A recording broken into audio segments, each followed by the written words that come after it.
Good morning students. हमने last lecture में chemical formula के बारे में पढ़ा था कि केमिकल फार्मूला हम कैसे बनाते हैं, वैलेंसीज क्या है। अब इसके बाद आपकी बुक में आ गया बेटा केमिकल चेंज। केमिकल चेंज तो चेंजेस दो कैटेगरी में आते हैं बेटा। एक होता है फिजिकल चेंज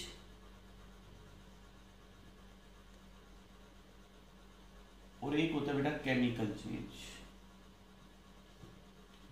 फिजिकल चेंज जो है ये रिवर्सिबल होते हैं, मींस आप बैक कर सकते हो।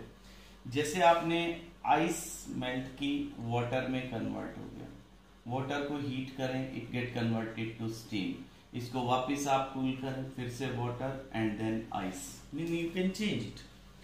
सो when there is change in physical state, when there is change in physical state,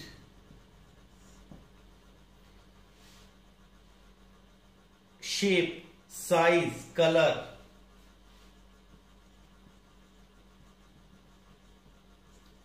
ये चेंजेस जो होते हैं बेटा ये सारे किस में आते हैं? फिजिकल चेंजेस में आते हैं। फिजिकल चेंजेस में कोई न्यू सब्सटेंस फॉर्मेशन नहीं होती, मींस केमिकली आपने जो चेंज किया उसमें कुछ भी ऐड नहीं हुआ है, नए केमिकल्स नहीं बने, कंपाउंड्स नहीं बने हैं। But in case of chemical change, chemical change में एक प्रोसेस जिसमें एक सब्सटेंस दूसरे में चेंज हो जाए, one substance changes to another.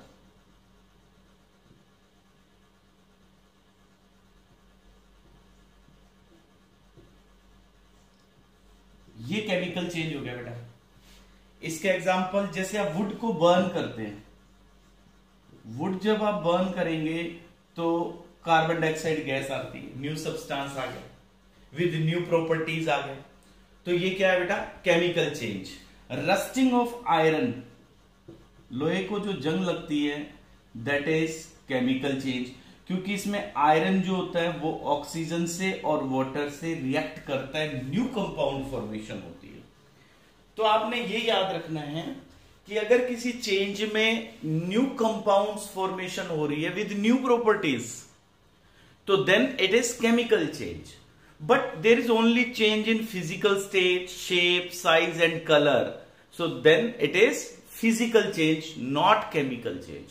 तो जब आपके जो आप प्रोसेस कर रहे हैं उसमें कोई फिजिकल चेंज आया है, शेप में चेंज आ गया है, साइज में चेंज आ गया, कलर में चेंज आ गया और रिवर्सिबल है, तो वो क्या हो गया बेटा? Physical change. और केमिकल चेंज जिसमें एक सब्सटेंस दूसरे में चेंज हो जाए, नए कंपाउंड नई प्रॉपर्टीज के साथ आ जाए, तो हम उसको कहते हैं केमिकल चेंज। तो फिजिकल और केमिकल चेंजेस में अब जो ये केमिकल चेंज होता है, जैसे अब अपन ने एग्जांपल पढ़ा कि वुड को जब आप बर्न करते हैं तो वहां पे कार्बन डाइऑक्साइड आती है, H2O बनता है, तो ये क्या है बेटा? Chemical change. इन केमिकल चेंज जैसे अभी भी हमने पढ़ा था कि लोहे को जो जंग लगती है उसमें ये प्रोसेस चलता है बेटा, ये बनता है, ये रस्ट का फॉर्मूला है। जिस प्रोसेस से केमिकल चेंज आते हैं, ये जो प्रोसेस है इसको कहते हैं बेटा chemical reaction. It is called as chemical reaction. तो इसको कैसे डिफाइन करेंगे?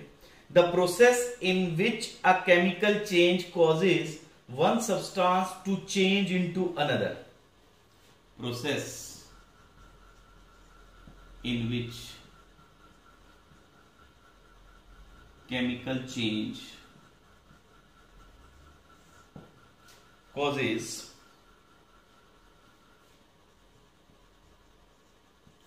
one substance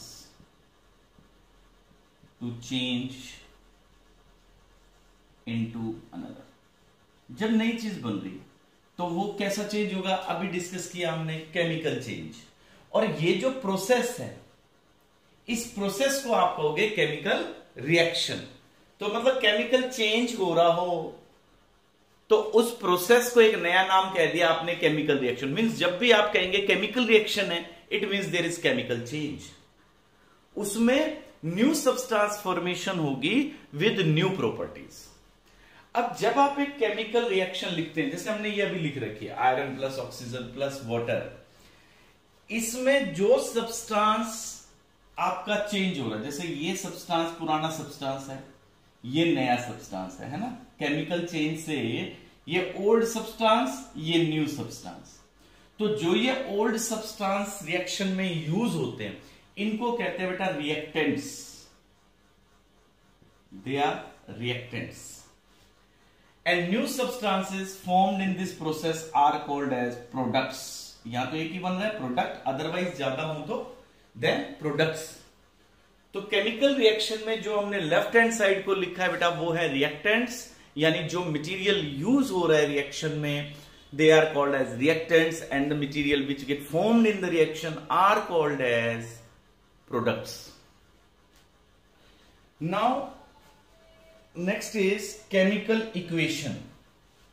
ये सब लिंक टॉपिक है बेटा, जैसे केमिकल चेंज और केमिकल रिएक्शन लिंक्ड हो गया आपस में।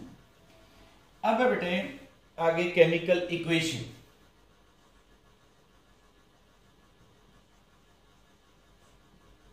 केमिकल इक्वेशन क्या होती है? केमिकल इक्वेशन का मतलब होता है बेटा, जब आप किसी रिएक्शन के बारे में बता रहे हैं, जैसे मैंने अभी आपको बताना है कि केमिकल रिएक्शन, जैसे मैं आपको वर्बली कह रहा हूं iron plus oxygen plus water gives rust, है ना।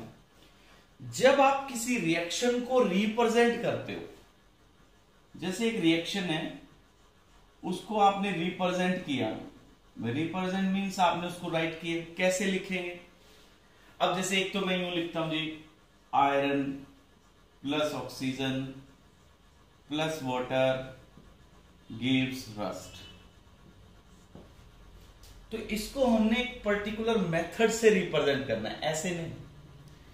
When you are representing a chemical reaction using symbols and formula of the substances involve. अब मैंने इस रिएक्शन को ऐसे लिख दिया, अब ये भी तो गलत नहीं है, सही है, क्योंकि आयरन के साथ ऑक्सीजन और वाटर रिएक्ट करते हैं और रस्ट बनाते हैं। बट हमने इसको एक पर्टिकुलर मेथड अडॉप्ट कर रखा है लिखने का, जिसमें हम जो सब्सटेंसेस इन्वॉल्व हो रहे हैं, जो सब्सटेंसेस इन्वॉल्व मतलब यहां कौन इन्वॉल्व हो रहा है, आयरन, ऑक्सीजन, वाटर, इनके आपने सिंबल फॉर्मूला लिखने। सिंबल फॉर्मूला कैसे? जैसे अभी आयरन है, इसका क्या सिंबल है बेटा, इसको कैसे लिखते हैं, Fe से लिखते हैं। ऑक्सीजन का क्या फॉर्मूला लिखते हैं बेटा, O2।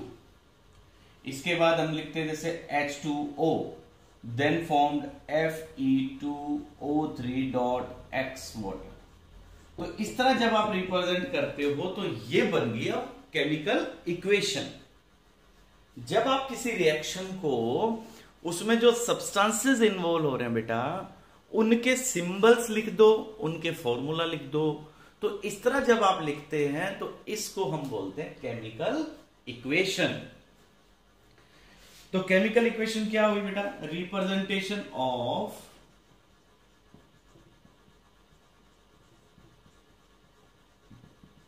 Chemical reaction using symbols and formula, using symbols and formula of substances involved in it। जो सामान, जो सब्सटेंसेस, जो मटेरियल इसमें इन्वॉल्व हुआ है, उनके अगर आप सिंबल्स लिखते हैं बेटा, उनका फॉर्मूला लिखते हैं और उसको रिप्रेजेंट करते हैं, तो उसको हम रिएक्शन कहेंगे। तो जो अभी मैंने लिखी है, क्या ये पूरी इक्वेशन, ये इक्वेशन है बट अभी ये कंप्लीट नहीं है बेटा। इक्वेशन के भी कुछ रूल्स हैं, तो उन रूल्स को फॉलो करके हमने उस इक्वेशन को कंप्लीट करना है। अभी ये इनकम्प्लीट केमिकल इक्वेशन है ये वाली, तो इसको कंप्लीट कैसे करेंगे? देखो जी,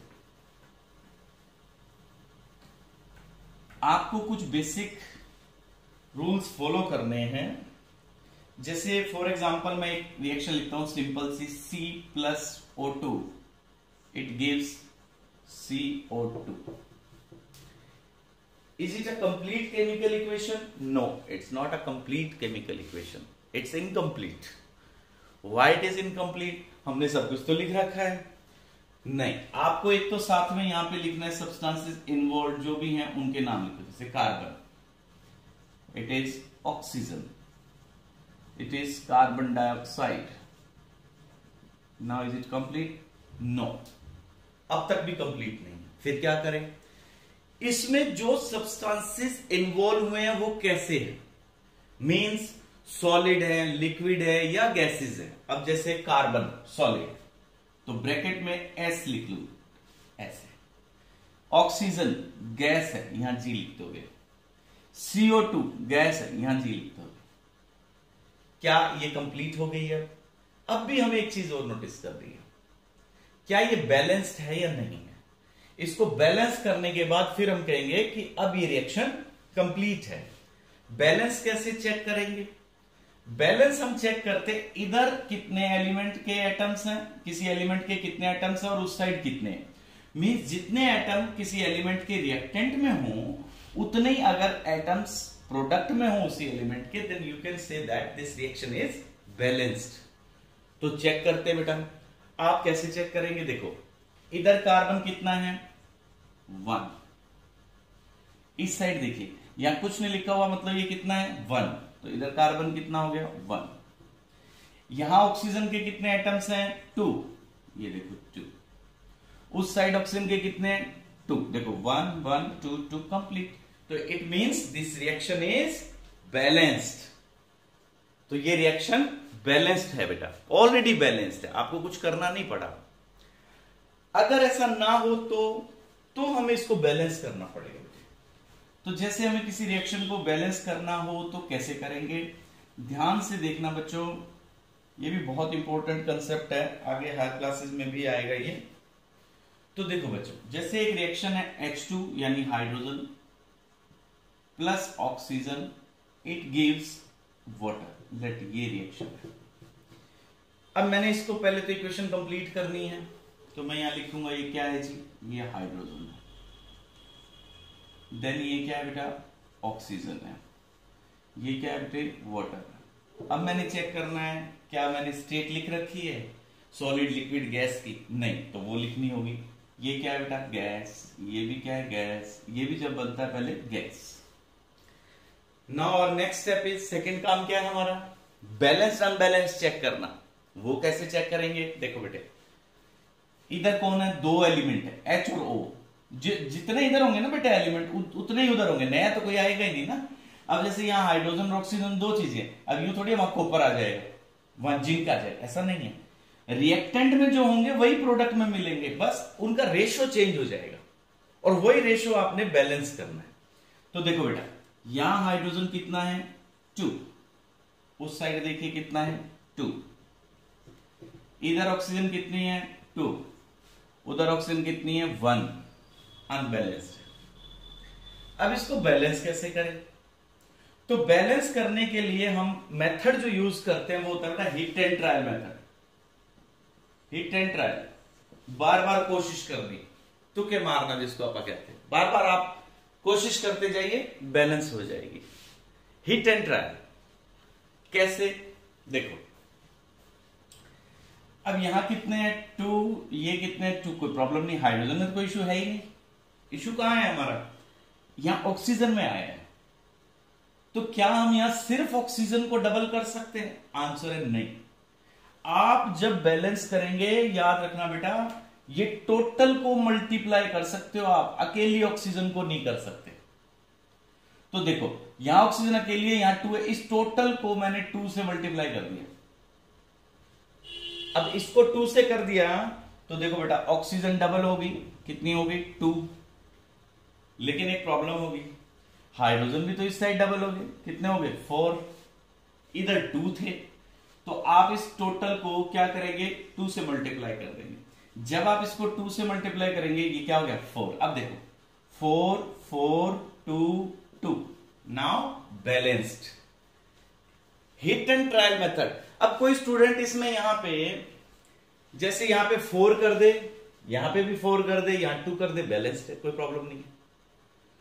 तो रेशो वही आएगी बेटा, जैसे यहां 4, यहां 2, यहां 4, ये भी आ सकता है, तो वो कोई प्रॉब्लम नहीं है, आप कोई भी नंबर यूज करिए, बट मुझे बैलेंस चाहिए दोनों साइड। तो ये नहीं है कि आप कहो कि जी उस स्टूडेंट ने 2 1 2 लिया है और मैंने 4 2 4 लिया, मेरा गलत हो गया, नहीं ऐसा नहीं है, मुझे रेशो चाहिए बेटा, ठीक है। तो आपने केमिकल इक्वेशन बैलेंसिंग की प्रैक्टिस करनी है, और ये वीडियो ध्यान से देखिएगा, आपको समझ आ जाएगा। फिर भी कोई डाउट रहे तो आप लाइव क्लास में पूछ सकते हैं। अब अपना बेटा इस चैप्टर में पेज नंबर 38 तक हमने कंप्लीट कर लिया है। हमारा बस एक पेज रहता है 39 और 40 वाला, ये पेज बस, तो ये नेक्स्ट लेक्चर में कंप्लीट हो जाएगा, फिर हम इस चैप्टर की एक्सरसाइज करेंगे। थैंक यू बेटा, हैव अ नाइस डे।